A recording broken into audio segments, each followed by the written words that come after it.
Well, I didn't expect this to happen this quickly. You guys caught my previous video where I showcased a first look at the upcoming folding iPhone Ultra, whatever they're gonna call it, this booklet passport style form factor. I compared it to some folding Pixel devices that were close, but this was still stubbier. Anyway, in that video, I told you I might receive an even more polished version of this upcoming folding iPhone. And I think that's what's in this box right here. I just didn't expect it to come this quickly. So hopefully it can verify the dimensions and give us just an even better idea of what it's gonna be like to handle this iPhone Fold, iPhone Ultra Fold, folding iPhone Ultra, whatever it is that we're gonna call it. And I just wanna remind you, I have no idea how many more of these I might receive or if I'll get models for the upcoming iPhone 18 Pro and Pro Max. So make sure you subscribe if you don't wanna miss any of those upcoming videos. All right, so where am I even gonna cut this thing? It could be any, it's light though. Feels maybe too light. Oh, no, I think it is what I think it is. Whoa, holy, wow, that is what it's gonna be like. That's what it's gonna look like with an actual display. Obviously the back as well to match up with the current generation of iPhone with this panel and your Apple logo. The cameras are obviously a lot more finished on this model. Our buttons up top for volume. It's amazing how different it feels already just having this display representation here. So you guys know I've been a huge fan of 8 Sleep, been using it for a while now, and they've made some significant improvements to the app. So right now, every new pod comes with this sleep agent. This is a free update on the app for anybody who's using 8 Sleep. Essentially, AI giving you a much more comprehensive breakdown of what exactly happened in your sleep and what it means for you in the following day. So as you can see here, this is my homepage now. I actually had a great sleep last night. Your HRV was 129 milliseconds, up 43%. It lets me know that I'm in good shape to start exercising again, to do some workouts, to play some hockey, and to expect performance from myself. Try this tonight. A light stretching routine before bed can maintain the parasympathetic tone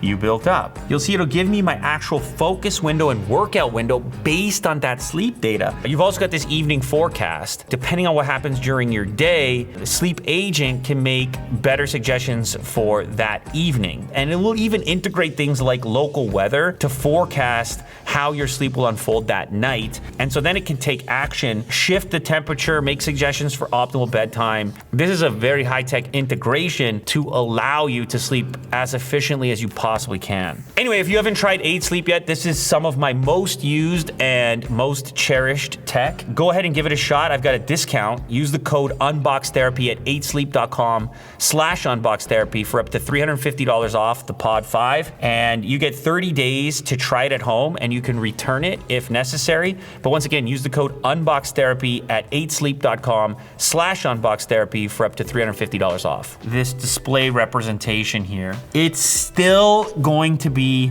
awkward. I can reach these places, but it's just not natural for one-handed. Got our Type-C on the bottom and obviously our power and other buttons here on the side. And then antenna bands have been added to this particular model. But here is the magic moment. Well, they could have done this better, no? That is what your unfolded look will be once there's a screen in there. And obviously without this hinge in the center because you'll have a folding display here, but that's how big it's gonna be. Much like I said on the previous video, and by the way, Wobble Fest is still there. This one is showcasing a front-facing camera in the top corner, which is interesting. We didn't have an indication of that on the previous model. Now, these two things line up exactly. Or not. Wait a minute. I take that back. They're a little different. The new model is much more slender. It's also slightly, ever so slightly wider. Weird. Now I don't know which one is completely legit or not. Does it make much of a difference? No, not really. But it ends up a little taller as well. It's so slight, guys. It's so subtle. Who knows? Less than a millimeter of difference in height, slightly longer. The overhead does a better job of showing this. It's a little more slender, this new model that I got. I don't know who to trust. I would say the fact that we have two different makers here in a very similar territory. Tells us about as much as we need to know about the form factor in general, with some slight opportunity for subtle differences, but aspect ratio is effectively the same. Camera bulge has shrunk a little bit on this new model that I got. This one showcases front-facing cameras, but in corners, which is odd considering the fact that we have dynamic islands and things on existing phones. You would think it would be centralized. And then they did the same thing here. So I'm not certain about the accuracy here. For the purpose of this video, is just a better understanding and visual representation of how this form factor plays when you have an actual display to look at. And I can't believe I didn't think about this in the previous video. There was the other device that Microsoft was rumored to make, the Courier, I think it was called, which was more like a notebook.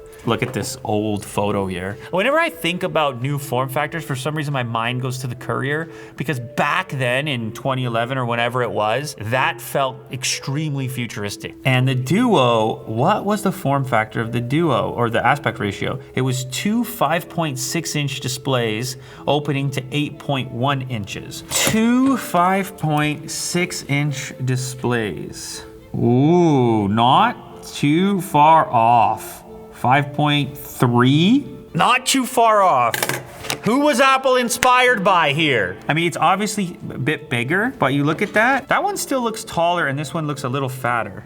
It's in the wheelhouse, guys. One thing I like about this particular model is how much thinner it got. This is now much thinner. If it actually ends up being this thin, it would be quite the achievement. 4.6 millimeters, and if I bring in iPhone Air measurements, 5.7677, and then this new model here for the Fold, or the Ultra, ooh, 4.72, the original one that I got, 5.68, a lot more like the Air. I don't know which one is accurate, but in the unfolded state, you're basically looking at the thinnest iPhone that's been made. And if it lines up with this particular model, then we're talking something crazy, because this thing is extremely thin. Look at that. That's gotta be one of the thinnest that we've seen. And that helps when you're in sandwich mode, because sandwich mode brings you almost to Pro. You see what I mean? That is not far. If they are able to get it this thin, that's an achievement. Just barely thicker than a 17 Pro. 9.18 millimeters over here. And on the Pro, 8.8. I mean, wishful thinking that these guys are close with this particular design. I don't know if I'm confident.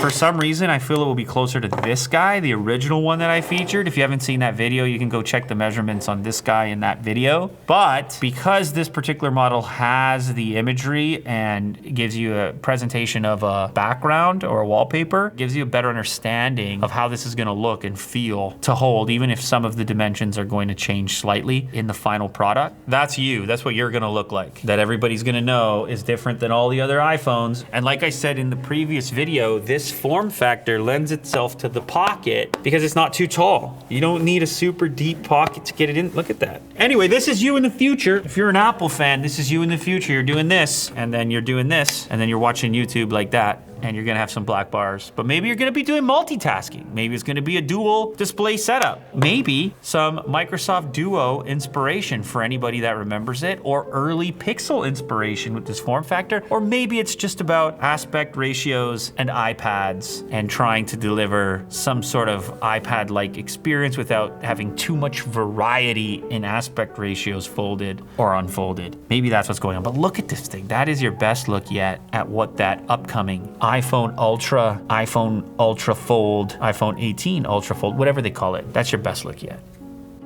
Is this even possible? Like, this is just a model, so we're allowed to ask questions, right?